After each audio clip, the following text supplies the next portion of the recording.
எதையுமே பிளான் பண்ணி பண்ணக்கூடாது. Sudden plans are really magical இல்லையா? ஸோ அந்த மாதிரி தான் நாங்கள் இந்த திருவண்ணாமலை போனது. திருவண்ணாமலை போகும்போது ஒரு 10:30 மணிக்கு காலையில் ஸ்டார்ட் பண்ணியிருப்போம்.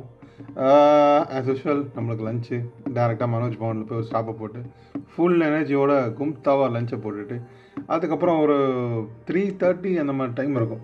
நம்ம தலைவர் அண்ணாமலையாரை போய் பார்த்தாச்சு. ஆனால் அந்த காம், பவர்ஃபுல், அந்த டிவைனிட்டி ஆட்டோமேட்டிக்காக அந்த கோபுரம் அதுக்கப்புறம் நீங்கள் உள்ளே போனாலே அந்த வைபெல்லாம் வந்துடும். அந்த ஒரு நிமிஷம் உங்களுக்கு ரொம்ப பெரிய மன அமைதியை தந்துடும். உங்களுக்கு உள்ளே போனாலே உங்களுக்கே தெரியும். மெயின் மறந்து உங்களையே மறந்து கும்பிடுவீங்கன்னு சொல்லுவாங்கள்ல, அதுதான். அதுக்கப்புறம் கிளியர் ஸ்டார்ட் பண்ணோம். ஸ்டெப் பை ஸ்டெப்பாக போனோம். இடையில கொஞ்சம் அப்படி இப்படி கொஞ்சம் காப்பிலாம் சாப்பிடணும்னு நினச்சோம். பட் அது செட் ஆகலை. பட் ஹைட்ரேட் பண்ணிக்கிட்டோம். நிறைய தண்ணி குடித்தோம்.